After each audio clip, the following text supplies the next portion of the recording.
Welcome to the very first episode of our podcast, People Contingency. I'm Holly Beth. Today, we're joined by Angela Pointer, a seasoned healthcare talent acquisition strategist with over 28 years of experience. As president of AP Solutions, Angela excels in building high-impact leadership teams through executive recruitment and leadership development. Join us as we explore what it truly means to lead with intention and authenticity. Now here's Angela. Angela, welcome to the show. I've been stoked all week to dive in and learn from you and have this conversation. Welcome. Thank you so much, Holly. I've been looking forward to it as well. I'm sure we're going to have a great time chatting on this wonderful topic. Absolutely. Well, I want to start with something that I know is dear and near to your heart, which is the people first leadership and talking about what that really looks like beyond just the buzzword. So Right. when you've gone into companies and they talk about people first, they say, yes, that's our culture. How do you actually determine if that's true once you enter in and you start unpacking that a little bit more? Good question. So determine if a system or an organization is truly people first. I look beyond just what's written, what you can see in their policies, mission statements, branding materials. For me, it's about the lived experience of the people within that organization. I have tons of stories, Holly, so I'm going to start with one. I remember walking into, of course, I'm in healthcare, so that's all I know in my background. But I walked into this hospital for an interview years ago. It was quite a bit of a walk from the parking garage to the HR office. And so along the way, literally every single person I encountered greeted me with a smile and a genuine hello. At first, I thought it was, individual personalities, because maybe there's some people that are naturally extroverted, which I am not. But by the 10th person greeting me in that same way made me think, okay, what's in the water here? Do they think I'm a celebrity? Who do I look like? Oh, yeah, it was that noticeable, okay? And as you know from my accent, I'm from the South. So I know in the South we're known for our Southern hospitality, but this was on another level. So that experience really showed me what people first culture truly looks like. As it turns out, I ended up actually joining that organization in HR. And of course, the hospital, does have its mission, vision, and values. And interestingly, I can probably name something of mission, vision, values for all of the organizations I've worked for. That's the one thing about being in healthcare, you're really tied to that. HR plays a critical role in actually doing just that, being not just saying what you are doing, but actually living it out. It's when those values are lived out and experienced consistently by everyone, that's when you know the system is genuinely people first. I have to dig in a little bit. Dig in, yeah. I'm digging in. So when you saw behind the curtain, and saw the Wizard of Oz, if you will, was it hmm as friendly when you joined? Good question. Yes, I really felt it was. I didn't feel like anybody was putting on, because I don't think there was it's not that I'm all that special. Like someone said, oh, there's someone coming to interview everybody, go get on stage now. So it wasn't that, but I really did feel that particular organization definitely felt like family. I will have to say that organization does not exist today. And so there's actually a social media group that's called That Hospital Family. So like people that worked at that hospital that still actually stay connected on social media today. So I did feel that for sure. Look, as you said, pulling behind the curtain, and there's some things that organizations can maybe validate what you're showing. So like your retention rates, employee engagement surveys, feedback loops. But kind of the more important thing too is like, what is the lived experience? And so I will say for that organization, that was my lived experience. It did feel like people first, and it felt like a family. Yeah, absolutely. And what a great experience to say how important interviews are and then when people Right. show up from the first time somebody opens the door, right? Um, Absolutely. because I love your stories, I do have to ask, do you have a flip side experience of that where you walked in and just felt there's something off here? I have to think about that. Have I had that exact experience? I would say that particular hospital was one that stands out to me as maybe the best experience from a lived experience perspective. But kind of thinking back, and I guess maybe a part of me too is in healthcare, sometimes it can be a little bit challenging in that, the values of being people first really should be what you see. I'm thinking about one, and then still in healthcare, one organization I'm familiar with and interacted with. And it's very interesting how people's personalities come into play. So I later understood it because we did a particular assessment tool as leaders, and it validated things that I kind of knew in terms of per people's personalities. That organization, to me, the experience was maybe not as warm and fuzzy, so to speak, but definitely very direct and in your face. And everything happens very fast at that organization. And not that saying it's a bad thing, but it's just different, different strokes for different folks, as they say. And some people are really definitely more direct in their approach and how they do things. And it definitely, I saw that for sure, both in my first time, I guess, experience the organization, and then additionally after being there for a while and seeing that. So maybe that it's not really scoopy, but that's the, I don't have some of my stories might be a little scoopy. That one really isn't on that end. It's just a different experience. Maybe not as much people first and the warm fuzzies, but just really maybe the other side of that too is at least you know what you get. You and I talked about the fact that I live in Northern Virginia now, and I learned this term when I moved here. It's called Virginia nice. I don't know if you heard that, and so I don't know if people in Yeah. Virginia have heard this. It's kind of almost like that Southern, because I'm from the South, so I can say this: bless your heart. That's another way of saying that. So you can take it different ways. It can be thinking, oh, they really are genuinely that's a positive thing. Whereas sometimes it's more of, oh, they just don't know. That's just the being quote unquote Virginia nice of saying things. So I guess on the flip side of, maybe particularly in that particular organization where I definitely saw more of that direct approach, you know what you're dealing with. There's no question on that. So You made me giggle because sometimes I talk to chat and I said, make this sound a little bit more Midwest nice because I'm in Illinois and it said, bless your heart. And I was like, well, it's a little bit more south. And also, I don't know yeah. how nice that is. But what you just piqued my interest in is you're mentioning a lot about, tone, communication. You also mentioned that when you go in, you kind of built out this assessment.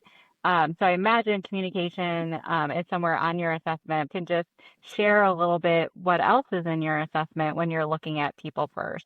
Good question. Definitely around how do people interact? How do they communicate? Of course, I did mention this a little earlier. I mean, it's good to look at metrics because I mean, I love numbers and all that. That's wonderful. But I'm a very observant person. I guess some of that may be a little bit of the nurse in me, and we assess everything. I haven't actually touched patients in 20 years, but I guess some things you just don't ever leave. And so I'm definitely a one that watches and very observant of not only what's said, because that's important, but also what is not said. And then some things that you can communicate non-verbally, right? So particularly when you're in situations where you have that in-person interaction, you can kind of observe that. So I think that's something to look at too from a communication standpoint is how do people interact with each other? Because one of the things that I'm thinking about now as I was interviewing as a candidate for a leadership position in an organization, one of the things that I asked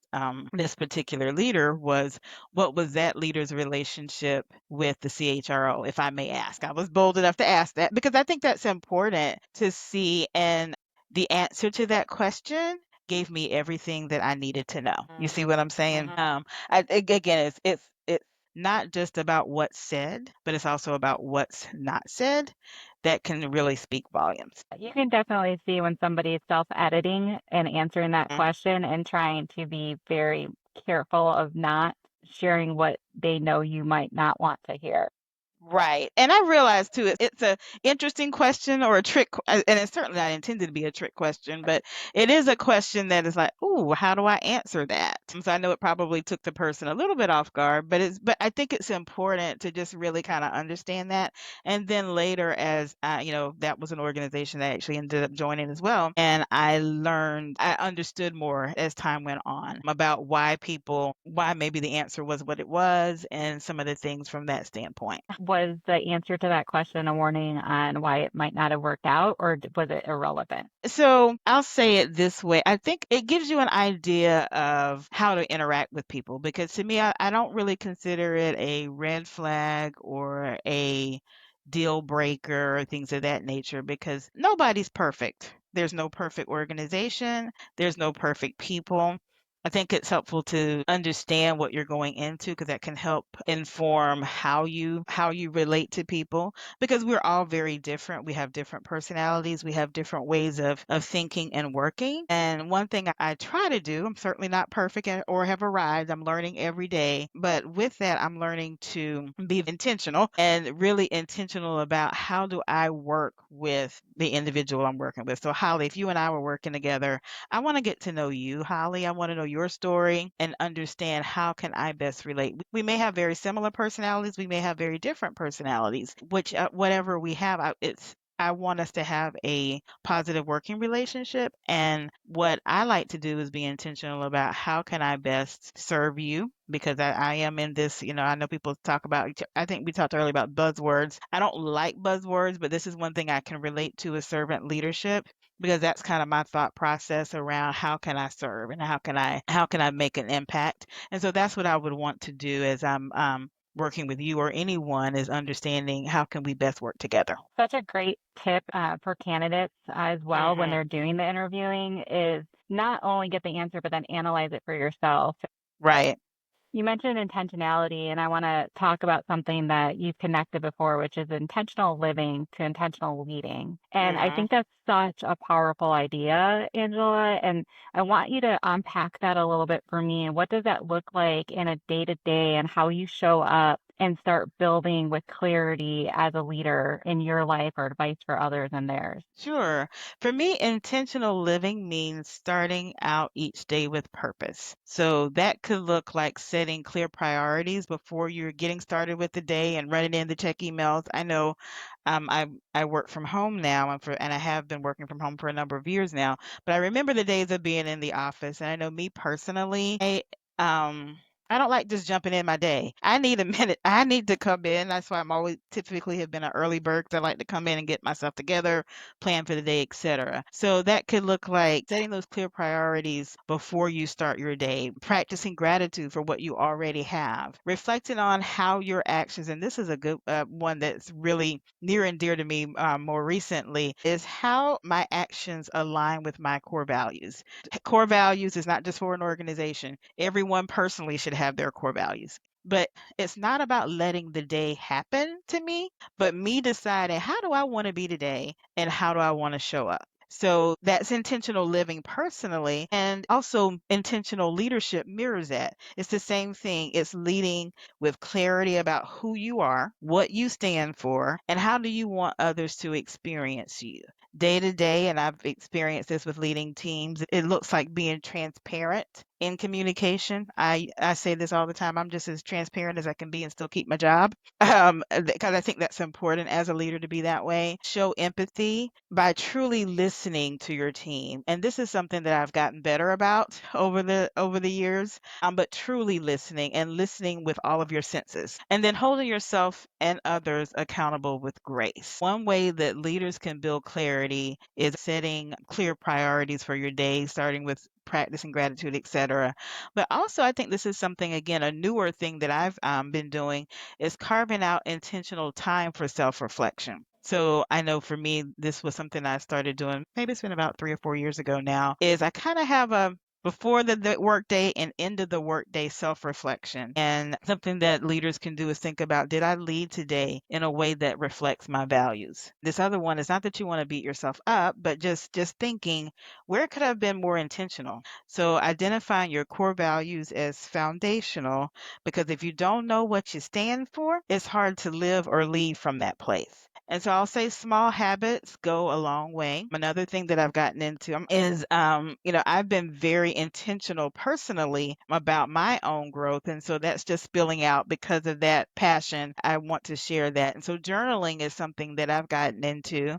Um, and I'm a morning person, so I tend to like to do that in the morning, but whatever work floats your boat. But I'll say, those small habits of having that self-reflection time, what your plan for the day. And I've heard the saying to plan your work and work your plan, right? So just being mindful. And another thing I would say too is even planning time in your day to ensure that your calendar reflects your true priorities. You can schedule a quick little gratitude session for yourself to keep yourself grounded. One thing about me, I'm really protective over my calendar. And I think one of the things that's important too is just to, you own that. I'm not going to let my calendar own me. I'm going to own my calendar, and I am going, and it's helpful to be able to have that time for yourself and that time for reflection, because the day can go on and on and on. And especially, I would say, in the world of, with a lot of people working remotely, we've gotten to this place of back to back to back to back meetings. I lived that life until most recently, now that I'm kind of in this self-employed mode. But I remember all the back to back.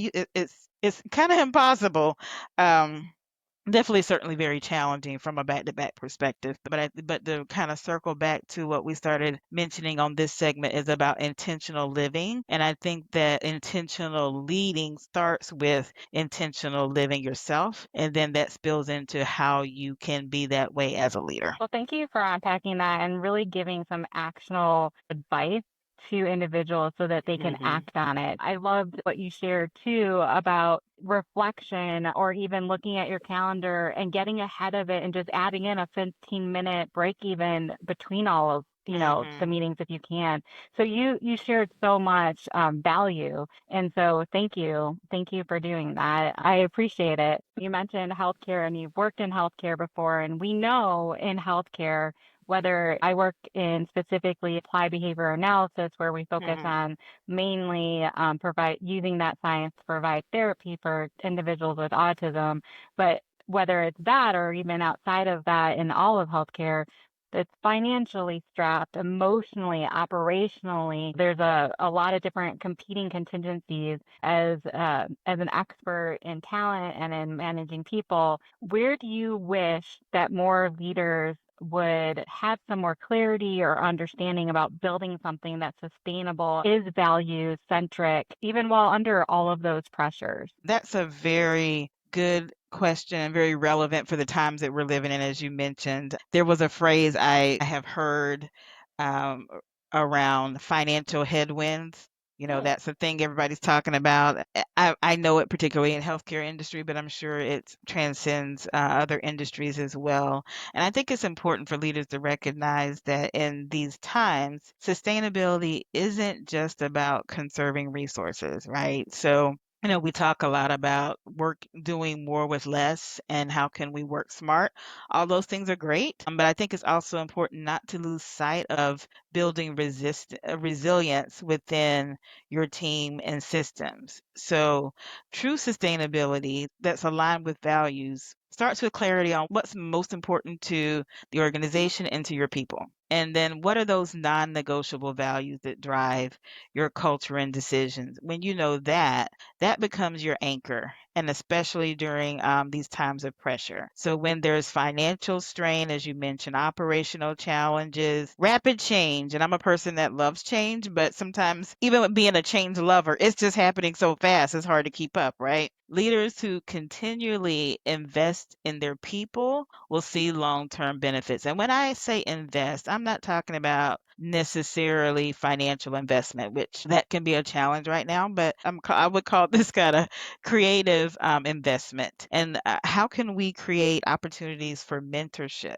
Some of these things don't cost anything. I know organizations, and I've been fortunate to be a part of organizations that offer some amazing programming for leadership growth and all of those things, and that's great. But those types of programs do cost money. But what kind of things that are low to no cost in terms of mentoring and allowing people to shadow and experience different areas? Also, prioritizing upskilling so that your teams can adapt. I think that's an important thing too, because especially in the putting on my talent acquisition hat here for a second, we're always looking for talent, and that's great to be looking outside, but think about the people that are already committed to you and your organization, and how can you upskill? Because there are many individuals that want to be able to do more, want to learn more and want to grow. And, instead of just focusing on, like, we need to bring more people in, how can we upskill the team that we have? And the other thing I would add to this too around this whole sustainability is kind of going back to something I mentioned earlier about maintaining transparent communication to keep everyone connected to the big picture, especially in these times. As this is not the time to put the head in the sand and ignore things, but really to build that trust and engagement, which will fuel resilience. And lastly, is being flexible and agile, right? So sustainable strategies are never static. The needs of your people, customers, the marketplace, healthcare, all the things are always evolving. So leaders who create talent strategies with built-in adaptability can respond to these changes without losing alignment to the values. For example, when faced with budget cuts due to financial headwinds. Instead of eliminating all development opportunities, reimagine them. Think about how can we do it differently. Maybe peer learning circles replace more of the formalized trainings. Leaders facilitating lunch and learns to share knowledge internally. I have to mention a previous organization actually did that through one of the resource groups and had amazing leaders within the organization to share their stories. And that was so impactful for the team. And that really didn't cost anything for the most part, other than the individual's time. So ultimately, building that sustainable values aligned talent strategy under pressure is about balance, and it's making that balance between the urgent needs of the day, but also being able to look forward to the vision and health of the organization of tomorrow. And when people see that they're leaders, and I think that's so important, is seeing that what their leaders are committed to. The other thing I'll mention too is leaders being seen. That's a whole nother conversation for another time. But when people see that their leaders are committed, then they're going to be more likely to. It'll foster that sense of loyalty, innovation, and resilience across the board.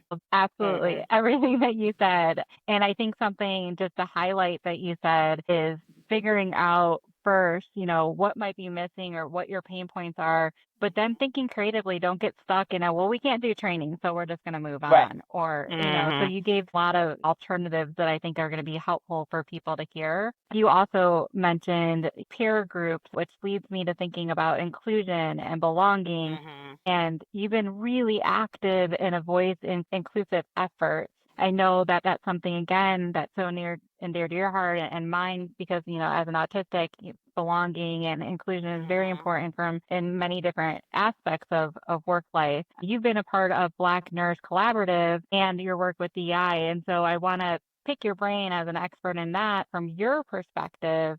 What's one mistake that orgs keep making when they try to build something in the lens of being inclusive? Oh, yes, you kind of hit a topic here we could talk all day about. But actually, there's two things I want to mention here in terms of mistakes. But before I even go into that, let me say from a positive perspective, I appreciate the efforts that organizations are making and recognizing need for inclusion, all of those good things. So I don't want to make it, just come in with, okay, this is what you're doing wrong. So let me just at least start off with saying that, it's definitely something that organizations, I appreciate the attention to this very important topic. And maybe two things that I would say that we can look at a little differently is one is I call it the check the box syndrome. You know what I mean? And, Love and that. looking at inclusion as a check the box rather than truly embracing what inclusion is. And it's more than just check, we have affinity groups or ERGs, employee resource groups. Check, we did that. We do annual diversity trainings. Check, did that. We have policies. Check. Not that anything is wrong with any of those things, but if the thought process is we just have to check the box versus it truly being authentic. And then this kind of goes into my second thought, which around that, and I have said this a few times in other sayings, and I'll preface this by saying, please understand my heart here. And I know it may sound like an interesting phrase to say, but it feels sometimes to me that some organizations and sometimes people feel that inclusion is those people doing that work.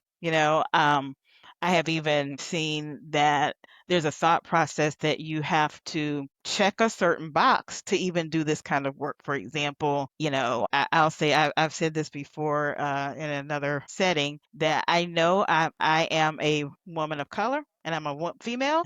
But I know that I'm hired because I can do the job, right? But I think it's the thought is you don't necessarily have to look a certain way or identify a certain way in order to be involved in the work, right? And I think it's also important to know that it's not about a title or a department. It's about a concept and what we do, and it should be organic. Like I'll just say, for example, I was a leader in a long time ago and in a department. It was actually the intake department for this particular home health and hospice company, but the department was called customer service. So, of course, I've grown since then, but one of the things that used to bug me is I'm like, customer service isn't a name of a department, it's a concept, right? Even so, I would say that same thing too from an inclusion and belonging standpoint. It's not labeling of those people doing that work, but it's actually being organic. And we should be thinking about all from a very broad perspective of inclusion. It's not just some of the more common things that people think about are differences. There's so many things that make us different, Holly. I mean, there are things like if you look at the both of us, there's things that we can identify as together. Then there's also we're very different. We just mentioned you talked about Midwest and the South, right? So different, different geographic areas.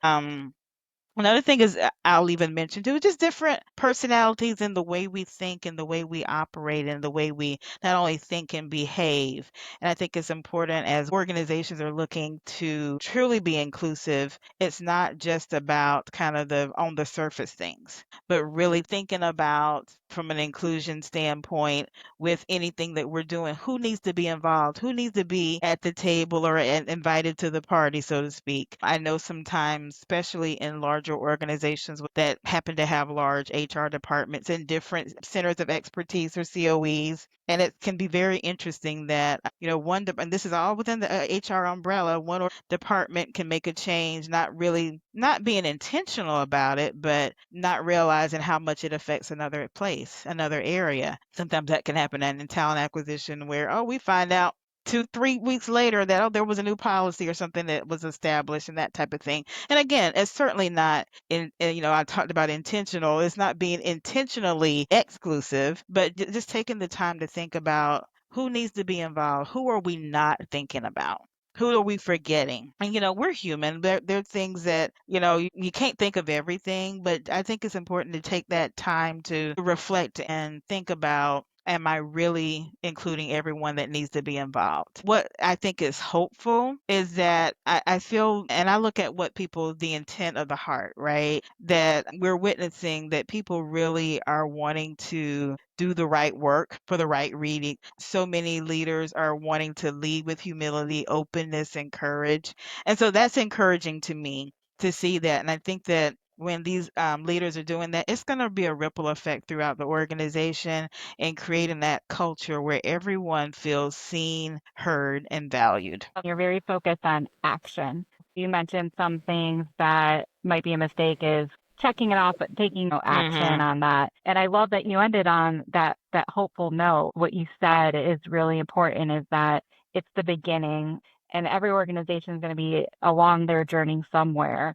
What advice you would give an employee who notices that maybe their voice isn't included? What would you say to them? Very interesting question. And I guess for me, sometimes hearing a question, of course, I'm going to ask questions. Maybe that's the coach in me coming out here too, because I think that's a good question is, you don't feel like, what's making you feel that you're not being heard? And I also like to talk and look at specific examples, right? So maybe this is whole behavioral interviewing coming out from a long time ago too, but tell me about what that looked like. Tell me about that time, the last time you felt like you weren't heard. What happened? So I guess maybe for me, my advice would first be listening to hear what's happening, and getting that individual to just reflect a little bit on what their experience has been, because I think that's helpful first to be able to have some self-awareness. Now, certainly I'm not at all making light of or diminishing at all the feelings, because it's very valid and very real. I totally understand that. But I'd like to kind of take a deeper dive and really kind of understand what's happening, because that can also help inform next steps and how do we move forward. Because I think sometimes it's about again, as I mentioned in our earlier part of the conversation, is understanding people and understand how they operate and how people think, because we think differently, behave differently, etc. So really kind of understanding those things. So I guess I'll begin more with kind of that self-reflection first. You just gave great advice for leaders and for the ones that experience it. Leaders how to approach it, and then internally before you go to your leader, maybe these are some things you can do to prepare for a conversation. So you're launching a 4-week mastermind that's coming out in August. Unpack that for me a little bit more and maybe let me know when I can join.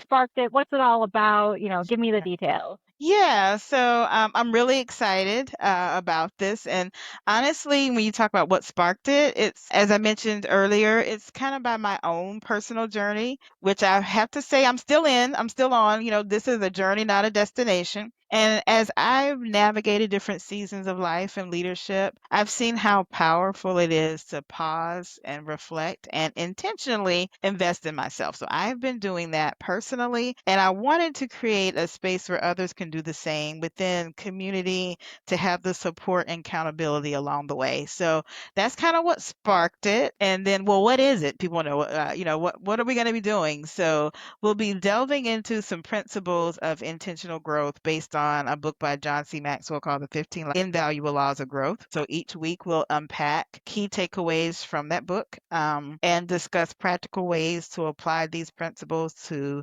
your life, both personally and professionally. My vision is for a time of authentic conversations. You talked earlier about actionable insights. And then what I'm most excited about is really creating that supportive group of people who are committed to growing together. Because I'm so excited about my own personal growth journey, and I want to bring the others along with me, because there's just power in that commitment to growing together. Yes, yes, absolutely. So looking forward to it. Is there potential more masterminds of those who miss it in August? Absolutely. This is the first one, but if you missed the first round, just check my website. I know there'll be information in the links or whatnot for upcoming dates, because my heart here is to continue offering opportunities like this so people can keep growing intentionally no matter where they are on their journey. So you don't have to be on your journey in the month of August, but for future time, I'll have everything updated on my website for future mastermind groups. Thanks for building that space for others. And before we wrap, I want to have a little bit of fun. I normally do a rapid fire at the end, which we'll get to. But before that, for listeners, I ask guests to share something with me if they're comfortable with it, something that helps me get to know them, whatever they're open to sharing. And Angela shared a true truth and a lie. So I want to think out loud and have you help me with it. So Angela said these 3 things. 1, she never learned how to ride a bike. 2, her first time sitting in a boardroom was as a teenager. 3, she's a first generation college grad. So here's me thinking out loud. All right, think out I loud. Let's do it. I could see you, Angela, in a boardroom as a teen. So that tracks. I could see you like walking in and holding your own. First generation college grad, something to be proud of. I know there's a lot out there. Never learning to ride a bike. That one has me thinking, because I think everybody's going to assume that that's the lie, but it doesn't mean it is. Uh, so I'm gonna go with, and sorry listeners, I had a grunt at that, but I'm like, this is so hard. So I'm gonna go with first generation college grad, because I think maybe when you were sitting in, this is my logic, okay, is that maybe when you were sitting in a boardroom as a teenager, maybe it was your parents, that gave you that opportunity, or maybe not, maybe you did it through school or through some I don't know, award that you won. So I'm really torn on this. So what is the truth and what is the lie? Because I've been sitting with this for about a week. Oh my goodness. Oh my goodness. So it's very interesting that you said, I'm going to go to the second one. First time sitting in a boardroom was as a teenager, and that is actually true. Yes. So I was wondering if people think that one was a lie. And that kind of goes maybe to the other thing that you were saying is that, and maybe I'll write about it at some point, but I can maybe mention it here. So I'm very, I come from a entrepreneurial family. And so my grandmother was a nurse and she started a nursing home in her personal home back in the late 1950s, I think it would have been. We, as a family, we made the decision to sell the certificate of need. And so, yes, I was very fortunate that my family, I was of age to be in the boardroom and being involved in those conversations with that acquisition discussion. So that is true. What is not true is that I am not a first generation college graduate. Both my parents went to college, and then my siblings, all three of us, went to college. So no, that is not true. And I know of many first generation college graduates. And I'm so happy for individuals, but that is not true. It was hard. So I have 3 rapid fire questions. Okay. Where can people follow you or find you to stay updated on your mastermind or just Oh, all things Angela? well, one easy way is on my website. It's angelapointer.com. Definitely where you can stay in the loop with things that I'm doing. You can also follow me on LinkedIn. So that one was an easy one. Well, good. Thank you for that.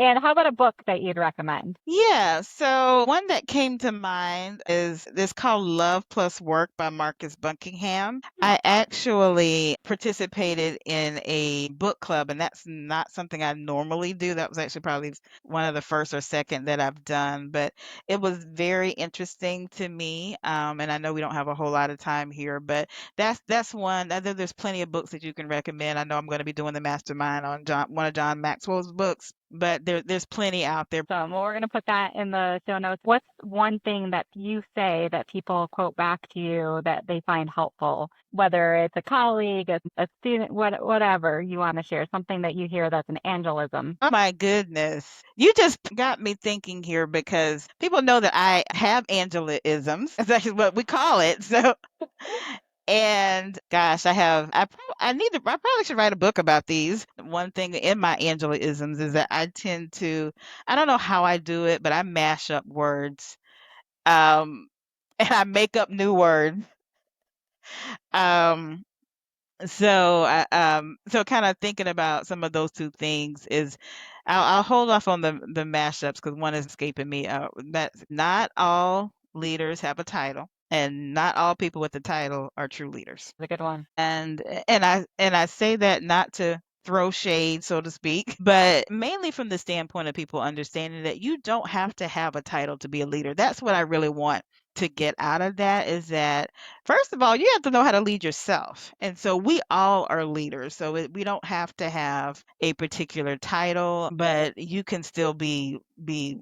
You can lead others, you can lead yourself. That's one thing that's important is understanding that. So that's one of the angelisms that, I say quite often. Here's another one that I have said, and this is about building relationships. And of course, I said this pre-pandemic, so the world is a little bit different now, but it's about building relationships. But this is particularly with leading recruiters. So you can't build relationships from behind a desk. So getting to know people and interact with people, I think is very important. And I know that it's easy, especially now in the world of everything being electronic and remote. And I love all of those things, but sometimes it gets hard to really have relationship with people. And I know we've gotten better at it over the years because, like, for example, Holly, we are sitting in two different places, but at least via virtually we're able to connect and that type of thing. But sometimes it's so hard to hide behind an email or some other type of electronic communication, but actually having true, authentic conversations with people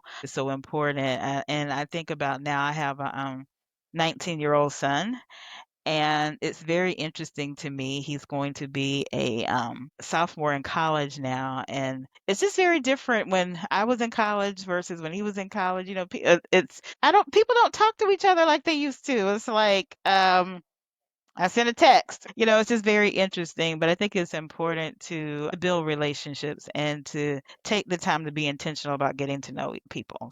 Yeah, you have me smiling over here. I mean, yeah, these are great. So thank you. I definitely can relate to that, and I do want to hear one mashup. I got to share a story real quick if you don't Yeah, share mind. a story. Yeah. Okay, so my daughter, this is when she was in, I want to say fifth or sixth grade, and she said, "Mom, I'm nerve sighted," and I was like, "Ooh, what's that?" Oh, And nerve she's like, sighted. That's a good one. nervous and excited, and so I was like, "Did you just?" And she said, "Yes, I did." And I was like, "Wow, that's so clever. I'm going to use it. I'm going to give you props every time I use it," which I did for years. And one time she overheard me saying it. And she's like, "Mom, I got that off of a TV show, just so you know." And I was like, "Well, okay." Yeah. But it was still a good share. So Right. nerve sighted, I find that I am nerve sighted all the time. So I love mashup. Well, if you can think of it, if not, you're going to have to message me. This was one of my mashups was gelatin. So I was trying to say I have a shell or a skeleton plan. I have a shell because about plan. So it came out gelatin. You have a shell of a plan, a skeleton. Yes, I A have a skeleton plan. gelatin. So I like Skeleton because I just did a poll on LinkedIn talking about what people felt like they couldn't bring themselves to their full self to work. And one was thinking out loud. And so I wonder if we have skeletons and we say, hey, this is just a skeleton of a thought. I think I'm gonna start using yeah, maybe, I have to one create more. that. Let me hear it. I found one. Seam line. Okay, give Seam it to line. So me. what I was trying to say was seamless and streamline together. And it came because I was, thinking about two things and it came up seam line. Yeah, you're starting a whole nother language. No, I know. I'm like, because I'm like this chat probably goes for a couple of years here. So I'm like, but that's where because this particular with these individuals, that's where I started. Because they knew I'm good for these mashups. I love Anyway, it. that's a couple that you can work with for now. Perfect. Well, Angela, I hope there will be many more conversations. I appreciate your time. Thank you for joining. I have a feeling you're going to be writing down these Angelisms this weekend and looking up some mashups. I can see your heart and lit up about it. So thank you for sharing that. And Thank you. yeah, thank you for being on, Angela. I have enjoyed this. This is so great. I talk to people, have conversations. You can't be in the HR recruitment space without being okay with talking to people. I was looking forward to it. I guess I was a little nerve-sided to kind of think about it because excited to do this, but anytime I speak, whether it be one-on-one or particularly in groups, and in this case, even though it's the two of us talking one-on-one, I'm thinking, oh my goodness, so many people are going to hear this. So you can get nervous. But I do want to thank you, Holly, for making this as this fun and conversational and definitely didn't have to be nervous. I could just be more of the excited than the nerve part. So thank you so much for this. And I think it's important, this platform that you have. And I'm just honored to be involved and invited to be a part of it. Well, the honor is all mine, and thank you for making this conversation so engaging, and I look forward to many, many more with you.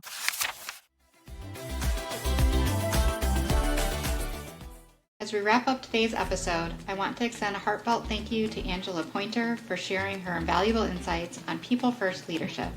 As you reflect on our conversation, think about how these principles might enhance your own life, team, and organization. True leadership is about creating a culture where everyone feels seen, heard, and valued.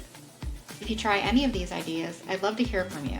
Together, we can build stronger communities and inspire positive change. If you found value in our discussion, don't forget to follow, share, or leave a review. I'm Holly Beth, reminding you to stay human, stay kind, and stay curious. Until next time, thanks for listening.